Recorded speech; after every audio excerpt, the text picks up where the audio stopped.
사망자 수가 400만 명입니다. 인류 역사상 네 번째로 피해자가 많은 전쟁으로 기록되어 있습니다. 부상자까지 합치면 500만 명의 사람이 죽거나 실종이 되고 다쳤습니다. 당시 인구로 볼 때에 6분의 1이나 해당되는 숫자입니다. 남한은 산업시설의 43%, 주택의 33%가 파괴되었고 북한은 좀 더 심각합니다. 공업 생산력의 60%, 농업 생산력의 78%가 감소되어서 그야말로 한반도 전체가 초토화되고 말았습니다. 6.25 전쟁에 일어난 피해들입니다. 그래서 지금도 애석한 것은 전쟁이 일어나서 전쟁을 치렀지만 피해자만 남기고 휴전함으로써 미완성의 전쟁으로 끝이 나고 말았다는 사실입니다. 이제 북한은 남한은 한반도는 어떻게 하고 있습니까? 다시는 이런 전쟁에 휩쓸리지 않도록 늘 정말 주의 깊게 함께 점검하면서 오늘 21세기까지 흘러왔고 앞으로도 전쟁을 막기 위해서 우리는 점검하면서 우리의 시대를 살아갈 수밖에 없을 것입니다. 오늘 6월 25일 마침 또 주일날입니다. 이 아침에 우리에게 주신 오늘 5절, 6절 말씀을 먼저 보십시오. 우리에게 주어진 이 날은 바로 나를 점검해 주시는 시간입니다. 하나님이 이사야 선지자를 통해서 유다 백성, 하나님 백성에게 다가오셔서 그들의 삶을 지금 점검해 주시고 있습니다. 5절에 이렇게 표현하고 있죠. 여호와께서 다시 내게 말씀하여 이르시되, 하나님이 한 번만 말씀하신 것이 아니라 또 다시 계속해서 반복적으로 다가오셔서 말씀하고 계셨다는 것을 5절에서 표현하는데 이건 정말 하나님의 수고로움입니다. 우리도 남편에게, 아내에게, 지인에게, 누군가에게 말했을 때에 그 사람이 말을 한 번, 두 번 했는데 듣지 않으면 지쳐서 포기하고 더 이상 말하고 싶지 않습니다. 그런데 성경은 하나님은 처음부터 끝까지 영원토록 이 지구의 역사가 끝날 때까지 우리에게 말씀하시는 하나님이라고 증거해주고 있습니다. 그런 거로 여기 5절에서 여호와께서 다시 이사야에게 내게 말씀하셨고 이사야에게 말씀하셨다는 것은 그 당시 하나님의 백성인 유다에게 말씀하셨다는 의미가 되지요.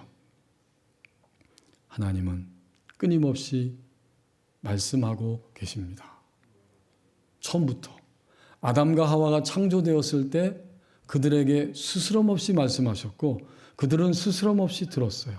타락 이후에도 하나님은 아브라함에게 그리고 이스라엘 백성들에게 말씀하시고 모세와 사사시대 사무엘 그 선지자 시대를 쭉 지나면서 오늘 본문이 이야기하는 것처럼 바로 이사야 선지자를 통해서 하나님의 백성들에게 다가와서 말씀을 들려주십니다. 그러니까 주로 구약시대에는 선지자, 예언자들을 사용해서 하나님이 이렇게 말씀하셨다라고 하나님의 음성을 들려주셨고 예수 그리스도 이후에 물론 구약시대에도 하나님과 직접 하나님 대면하는 사람들도 있었지만 주님이 오신 이후에는 모든 성도들이 다 하나님이 주시는 말씀을 듣게 되어 있습니다. 어떻게 말씀하시죠? 아마 우리 법원님께 교우들은 이미 충분히 그 내용을 들어서 알고 있을 것입니다. 하나님은 예수 그리스도가 오신 이후에 우리에게 어떻게 말씀하시는가? 우리는 어떻게 들을 수 있는가? 먼저는 기록된 이 말씀을 통해서 우리에게 다가오십니다. 우리에게 들려주시는 거죠.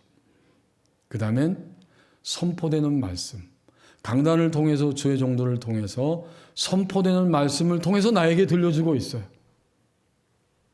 세 번째는 우리 개인의 삶 속에서 목장 모임 통해서 또는 우리 교우들이 서로 만나 대화하면서 이런저런 것들을 바라보면서 성령님이 우리 안에 깨닫게 하시는 성령님의 음성으로 우리에게 말씀을 들려주십니다. 이 지구의 역사가 끝날 때까지 하나님 이렇게 들려주시고 새하늘과 새 땅이 왔을 때 우리는 얼굴을 대면해서 하나님 앞에 직접 말씀드리고 하나님 하신 말씀을 직접 들을 수 있게 됩니다. 그러므로 신자의 삶은 결국 이 땅에 사는 동안에 하나님이 내게 말씀하신다는 사실을 믿을 수 있고 믿어야 하고, 그리고 내게 말씀하신 것을 들으면서 사는 것이 신자의 삶입니다. 말씀을 듣는 것은 곧 삶을 점검해 주심입니다. 이제 6절 말씀해 보십시오. 하나님이 들려주시면서 구체적으로 그들의 삶을 점검해 주십니다. 지금 너희의 시대를 살아가고 있는데 너희의 실체가 이렇다라고 두 마디를 통해서 점검해 주십니다. 6절에 이 백성이 천천히 흐르는 실로와 물을 버렸다는 거예요. 버린 다음에는 뭘 하는가 봤더니 기뻐하고 있다는 겁니다. 6절 하반절에 실로와 물을 버렸는데 또 그들은 르신과 르말랴의 아들을 기뻐하느니라. 천천히 흐르는 이 실로와 물은 예루살렘 외부에서 흘러서 예루살렘 성벽 안으로 수로를 타고 흘러 들어와서 저장된 물을 저장하는 저수지, 거기를 채우는 물입니다. 그리고 그 저수지는 바로 실로암 못입니다. 요한복음 9장 1절에서 7절 말씀에 보면 예수님이 나면서부터 맹인된 한 사람을 치료하시면서 그의 눈에 진흙을 이겨 바르시고 이제는 실로암 못에 가서 씻으라 말씀하셨고, 태어나면서부터 맹인으로 태어난 이 사람은 그 말씀을 따라서 실로암 못에 가서 씻었어요. 그랬더니 눈이 밝히 보게 되어서 너무나 감격하여서 예수님께 다시 돌아오게 됩니다. 바로 그 연못이에요. 그러므로 오늘 여기 하나님께서 이 백성이 천천히 흐르는 실로와 물을 버렸다라고 그들의 실체를 말씀하실 때 이것은 자신들의 삶의 터전인 예루살렘을 버린 것이면서 좀 더 분명한 의미는 뭘까요? 그들을 보호해 주시는, 그들을 이끌어 주시는 하나님을 거절했다, 하나님을 버렸다, 이런 뜻입니다. 이것이 그들의 실체고 그것을 하나님이 점검해 주시는 거예요. 이제 그들은 버렸기 때문에 뭔가를 다시 붙잡아야 됩니다. 자신들의 삶을 채워줄 뭔가를 다시 그들은 붙잡을 수밖에 없죠. 무엇을 붙잡았느냐? 6절 하반절에 있는 말씀처럼 그들은 가장 그 당시의 강대국인 아수르를 덥석 붙잡은 것입니다. 어떻게 해요? 르신과 르말랴의 아들을 기뻐하느니라, 이렇게 지금 말씀이 나오고 있는데, 이 르신과 르말랴의 아들은 누구냐면 바로 이사야 앞에 7장 1절에서 설명해 주는 것처럼 바로 이런 말씀입니다. 7장 1절에 우시아의 손자 요담의 아들인 유다의 아하스 왕 때에, 그렇군요. 지금 유다 백성 아하스가 다스리는 아하스 왕 때 일어난 일이에요. 아람의 르신 왕, 그죠? 르신이 아람의 왕인 거 알았죠?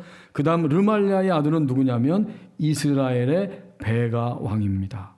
그들이 올라와서 예루살렘을 치고 있지만 능히 이기지 못하니라. 이제 본문 6절로 다시 돌아와서 보십시오. 아람의 르신 왕과 북쪽 이스라엘 또 다른 하나님의 백성 북쪽 이스라엘 르말랴의 아들 베가가 연합군을 형성하고 유다 예루살렘을 치기 위해 쳐들어올 때에 아하스 왕은 강대국 아수르에게 도와달라고 도움을 요청하게 됩니다. 드디어 아수르가 군대를 거느리고 와서 이 연합군 르신과 르말랴 그 연합군을 전부 진멸시켜 버립니다. 그 모습을 보고 하나님을 버린 유다 왕 아하스와 유다 백성들이 그 모습을 보고 기뻐하느니라. 이것이 그들의 실체였습니다. 잔잔히 천천히 흐르는 물은 하나님이시죠. 잔잔히 천천히 흐르면서 백성들을 보호하고 인도하십니다. 그러나 유다 왕 아하스는 음과 근을 동원해서 아수르에게 도움을 청하게 되고 그들로 인해서 연합군이 파괴되는 것을 보면서 드디어 이 하나님 백성 유다는 기뻐하게 되는 겁니다. 곧 아수르 그 군대를 의지하는 자리로 그들이 떨어진 것이죠. 이것이 바로 그날 이사야 선지자를 통해서 하나님 백성 유다에게 점검해 주시면서 그들의 실체를 드러내시는 날이었습니다. 제가 교회차 스타렉스 봉고차를 타고 다니잖아요. 어느 날 보니까 13만 2천의 엔진 오일을 교환해야 돼요. 점검을 해야죠.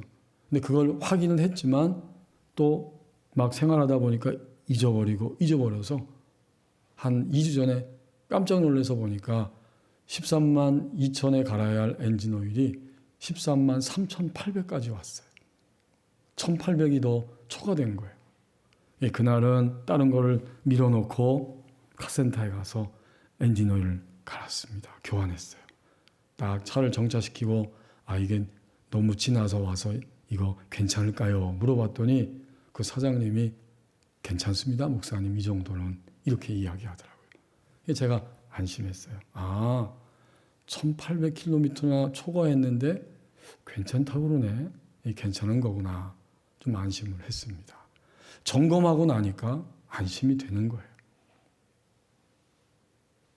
여러분 오늘 우리의 삶 속에서 버리고 기뻐하는 것들이 있었는데 그게 우리의 실체였어요. 우리는 우리에게 다가오는 소위 염려 때문에 실제적인 생활의 근심 때문에 또 유혹 때문에 우리 내면에 쌓여져 있는 어떤 것들이 해결되지 않아서 때로는 게으름 때문에 하나님을 거절하고 버렸습니다. 그런 영역이 있고 그런 시간들이 지금까지 있었습니다. 하지만 오늘 예배하는 이 아침에 하나님이 괜찮다고 우리에게 말씀해 주십니다. 정말 아멘이죠. 어떻게 알아요? 하나님을 버리고 살았던 우리들임에도 불구하고 지금도 이렇게 살려두시는 것을 보면 아직은 괜찮은 것입니다. 하나님이 괜찮다고 말씀하는 거예요. 살려두시면서. 그런 거로 우리는 오늘 이 말씀을 대하면서 더 이상 지체하지 않고 하나님의 품으로 달려가야 하는 시간들이 우리에게 주어져 있다는 사실을 분명히 알게 됩니다. 오늘 나의 인생은 하나님을 향해 달려가는 인생이고 하나님이 우리들의 실상과 실체를 점검해 주시기 때문에 우리는 그 목소리를 들어야 하는 시간입니다. 우린 지금 그런 시간들을 살아가고 있어요. 이렇게 하나님이 점검해 주신 다음 실체를 드러내 주신 다음에 그 다음에 7절에서 8절 상반절까지의 말씀을 보십시오. 유다가 하나님 백성 유다가 오늘 영적인 하나님 백성이 영적 유다인 우리가 유다가 붙잡고 있는 실체가 자신을 위협하는 세력으로 작용함을 실감하는 때가 찾아온다고 말씀해 주십니다. 아수르를 붙잡고 삶의 터전을 삼고 있는데 언젠가 때가 되면 아수르가 자신들을 위협하는 세력으로 작용할 거라고 하는 것을 실감하는 날이 올 것이다. 7절에서 말씀하죠. 그러므로 주 내가 흉용하고 창일한 큰 하수 곧 아수르 왕과 그의 모든 위력으로 그들을 덮을 것이라. 그 모든 골짜기에 차고 모든 언덕에 넘쳐 흐르게 할 것이다. 여러분 얼마나 대조적이에요. 성경은 굉장히 시적이고 생생하고 문학적인 표현을 쓰고 있어요. 하나님을 말씀할 때는 뭐라 그랬어요? 아까 천천히 흐르는 실로아물. 따뜻하고 부드럽고 완전하고 사랑스럽고 보호하시는 천천히 흐르는 실로아물이었는데 이제 유다 백성을 치기 위해서 순식간에 밀고 들어오는 이 아수르 왕과 그의 세력은 어떻게 표현해주고 있어요? 흉용하고 창일한 큰 하수이고 그 모든 것 위에 그 위력으로 덮을 것이고 골짜기에 차고 언덕에 넘치고 심지어 8절 상반절까지의 말씀 흘러서 유다의 목을 조르게 됩니다. 유다에 들어와서 가득하여 목에까지 미치리라. 처음에는 몰랐어요. 아수르가 우리의 삶의 터전이고 나를 지탱시켜주는 든든한 후원군이라고 생각했지만 잠시 후에 그들이 정말 홍수가 범람하는 것처럼 일순간에 쳐들어와서 남쪽 유다 그들의 목을 조를 것이다. 실제로 역대하 28장 20절 21절에 보면 이 아수르 왕은 유다에 쳐들어와서 그 모든 것들을 파괴하고 그들에게 예물뿐만 아니라 곡물까지 요구합니다. 그들이 많은 것을 주었지만 아무 소용이 없게 됩니다. 바로 이러한 실제적인 일들을 이 아수르는 경험해야만 했어요. 너무 비참한 거죠. 오늘 이 아하스와 남쪽 유다 백성의 모습을 통해서 우리는 내가 지금 붙잡고 있는 것의 실체가 하나님이 아닐 때 언젠가는 그것이 우리를 위협하는 세력으로 작용하는 때가 반드시 온다는 사실을 깨닫게 됩니다. 그럼 어떻게 할까요, 이제? 오늘 예배하는 이 순간부터 하나님께로부터 오지 않은 것들을 계속해서 놔버리는, 던져버리는 연습이 필요합니다. 하나님께로부터 오지 않았어요. 여전히 우리는 죄된 습관을 가지고 살아가고 내 자신의 견해와 판단이 최고라고 생각하며 살아가고 종종 악한 영들이 심어주고 가라지를 뿌리는 생각들로 인해서 불안하고 염려하고 곤고함에 떠밀려서 다니는 생각 속에 떨어집니다. 이게 다 하나님께로부터 온 게 아니에요. 이런 것들은. 이제 이런 것들이 올 때 우리는 이것을 잠깐 의지적으로 스톱시키고 하나님 앞에 즉시로 무릎을 꿇고 나가 하나님의 응답을 구하는 시간을 가져야 합니다. 만약 아수르처럼 밀고 들어오는 실체가 무엇인지를 내가 본다면, 그 실체를 본다면 우리는 좀 더 쉽고 빠르게 당연히 그것을 놔버리고 던져버릴 수 있게 됩니다. 예배하는 이 시간 무엇이 나에게 오고 있는가를 깨닫기를 원합니다. 여러분, 무엇이 오고 있습니까?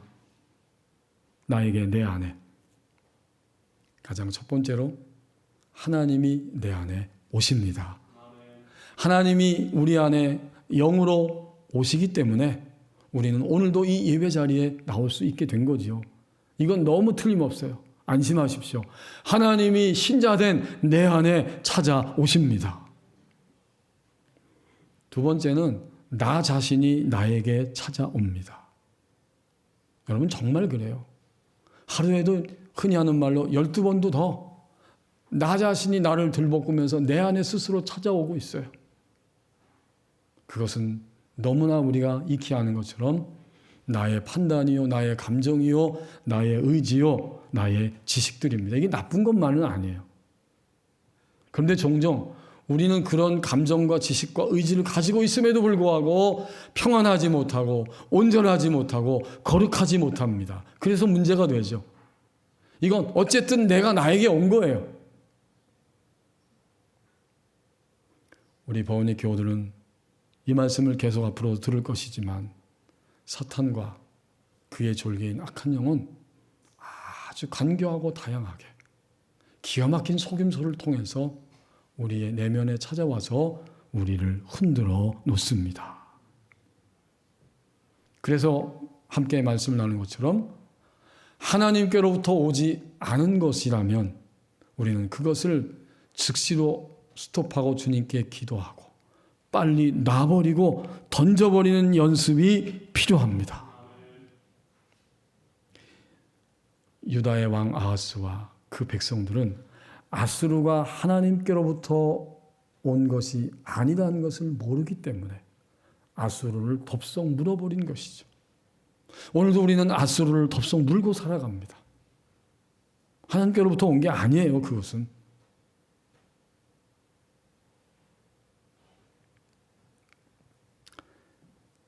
그 다음에 더 중요한 게 있어요. 무엇이 오는가보다 더 중요한 게 있어요. 오늘 유다와 아수라의 관계성을 통해서 하나님이 깨닫게 합니다. 무엇이 내게 오는가를 분별하는 것보다 더 우선되어야 될 것이 있어요. 그것은 출발하기 전에 중요한 것은 그리스도인 된 신자는, 그리스도인이 무슨 뜻이에요? 그리스도의 소유가 되었다. 그리스도의 것이다. 그런 뜻이잖아요. 하나님의 것이 된 우리에게 있어서는 신자는 뭔가를 출발하기 전에 먼저 확인해야 합니다. 이게 굉장히 중요하죠. 이게 더 중요해요. 그러면 우리는 덜 낭비하고 덜 속게 돼요. 경상도를 가려면, 전라도를 가려면 잘 모르지요, 우리는. 물론 거기가 고향인 분들은 잘 아실 거예요. 그래서 출발하기 전에 먼저 내비를 킵니다. 내비게이션이 인도하는 대로 따라가는 거예요. 이건 너무나 당연해요, 오늘의 시대에는. 근데 우리의 삶을 보시면 우리는 출발하고 나서 후회하고, 출발하기 전에 먼저 확인하지 않고 진행해버리고 나서 후회합니다. 이게 더 중요한 사실이에요. 무엇이 내 속에 들어와서 지금 나를 들볶고 있는가, 이걸 분별하는 것도 중요하지만 그것보다 먼저 어떤 일을 계획하고 생각하고 판단하고 진행하기 전에 이것이 정말 하나님의 원하심인가? 이것이 정말 천천히 흐르는 실로와 물 되시는 하나님의 보호하심과 인도를 따라가는 것인가? 너무나 중요하고 너무나 단순하면서도 분명한 인생을 사는 영적인 법칙을 우리 그리스도인들은 종종 무시하고 그냥 밀어버리고 맙니다.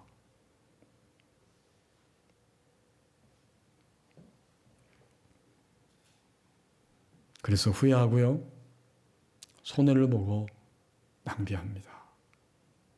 이제 우리는 이 두 가지 원칙을 다시 한번 확인해야 됩니다. 하나님께로부터 온 것은 즉시로 놔버리고 던져버리는 연습이 필요합니다. 뭔가를, 이것보다 더 중요한 건 출발하기 전에 우리의 어린 자녀들이 엄마 어떻게 해야 돼? 아빠 어떻게 해야 돼? 너무 당연하잖아요. 우리 어린 자녀들이 힘이 없어요. 혼자서 서울 갈 수 없어요, 어린 자녀들은. 우리는 이런 어린 아이들임에도 불구하고 그냥 미리 다 판단하고 출발해버리고 말죠. 하나님이 인도하시고 개입할 여지는 하나도 없어요. 내가 할 수 있을 때는 내가 하고, 내가 할 수 없는 것이 왔을 때는 그때부터는 머리를 싸매고 절망하고 근심하며 한숨을 쉽니다.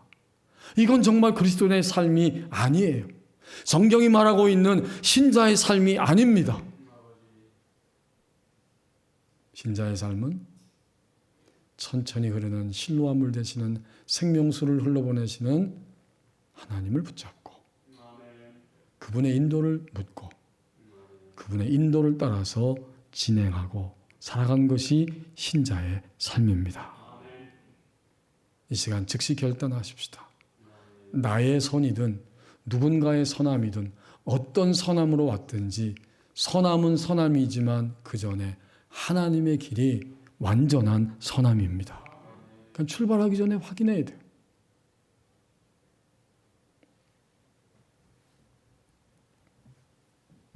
이렇게 오늘 7절에서 8절 상반절 말씀에 유다 하나님의 백성들이 아수르에 의해서 그들이 붙잡고 있는 실체가 자신들을 위협하는 세력으로 작용하고 있다는 것을 실감하면서 어쩔 줄 몰라 할 때에, 가득하여 목이 쫄리고 있으면서 숨을 쉬지 못할 때에, 8절 하반절 말씀입니다.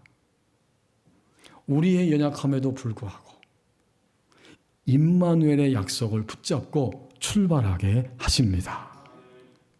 유다의 뚜렷한 실패, 그들이 도저히 어떻게 할 수 없는 그러한 절박한 상황을, 한계를 보시면서 하나님은 임마누엘이라고 외쳐 그들이 그 음성을 듣게 하시는 거예요.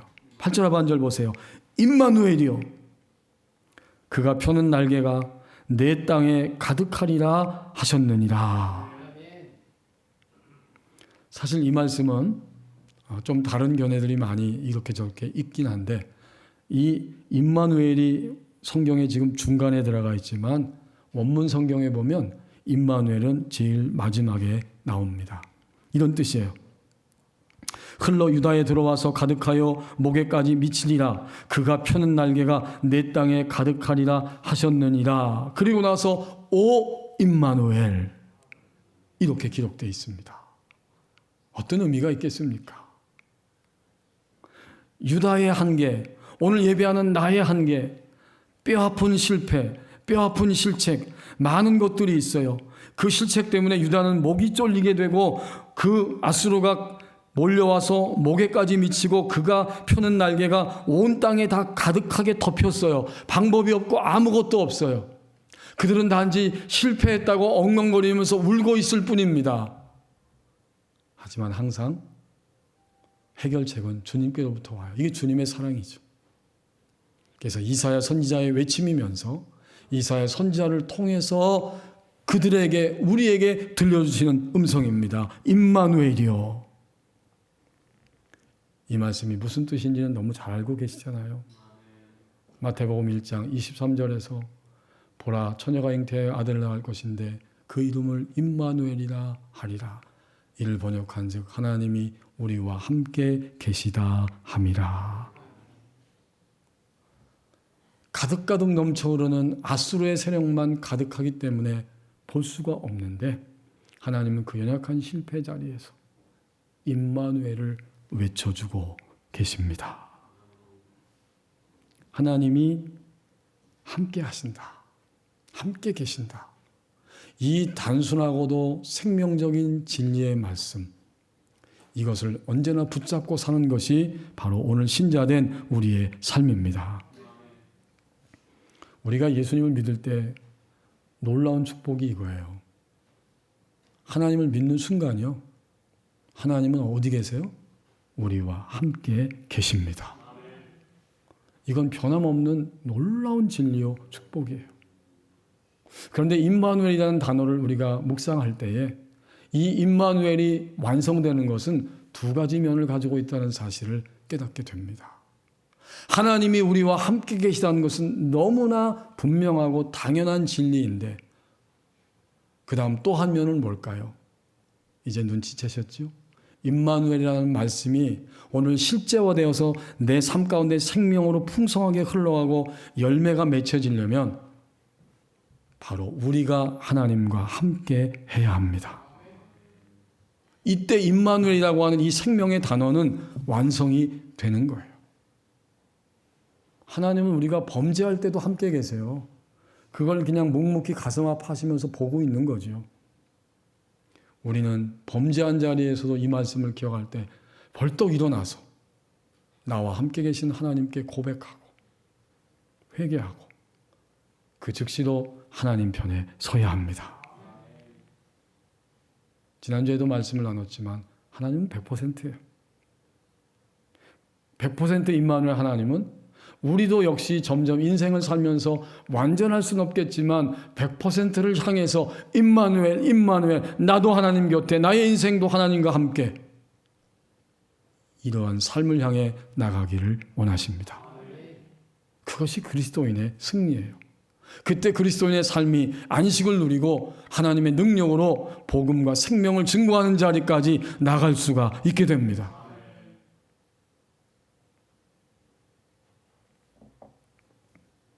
오래전에 제가 서울에서 섬길 때 어떤 분이 저한테 이런 얘기를 한 적이 있습니다. 천군 만마를 얻은 것 같습니다.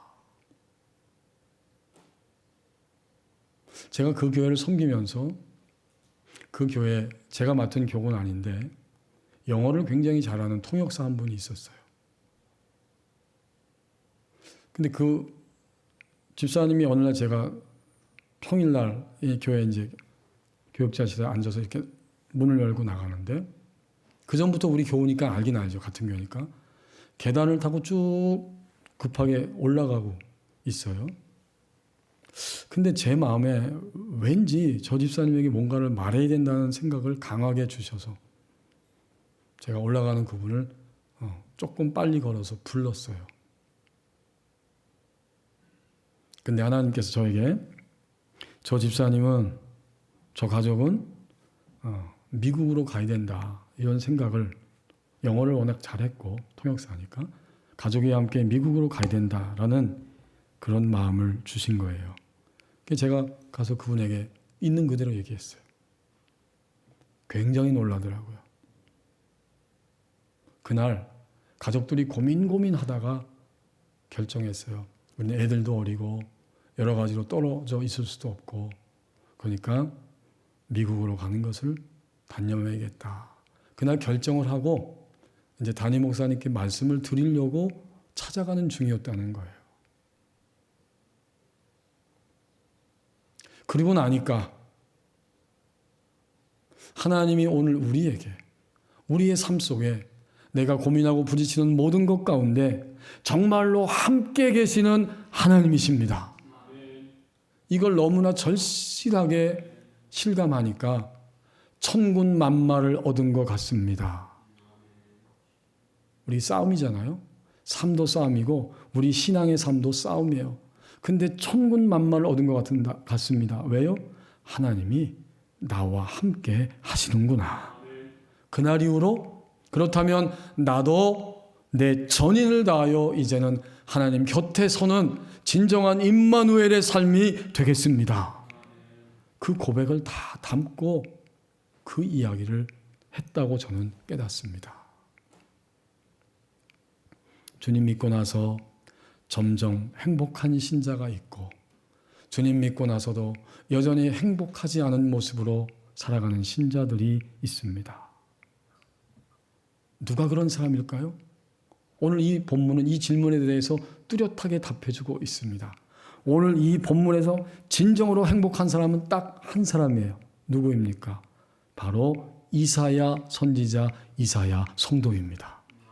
그는 임마누엘. 하나님이 나와 함께, 나도 하나님과 함께. 행복하지 않은 신자는 누구예요? 왕이지만 유다의 아하스 왕과 그와 통치하는 모든 다수의 백성들, 그들은 결코 행복하지 않은 신자입니다. 그들은, 아하스 왕과 백성들은 앞으로 자신들의 인생을 살아가면서 끊임없이 임마누엘을 연습해야 하는 유다 백성이었습니다. 오늘 우리는 누구입니까? 임마누엘을 연습해야 하는 우리입니다. 기도하겠습니다. 우리 합심해서 함께 오늘 말씀 붙잡고 기도하기를 원합니다. 나를 점검해 주시는 오늘입니다. 이제 우리가 붙잡고 있는 것, 하나님으로부터 온 것 아니면 다 버리게 하시고 임마누엘의 하나님 약속을 붙잡고 살게 하옵소서. 함께 기도하겠습니다.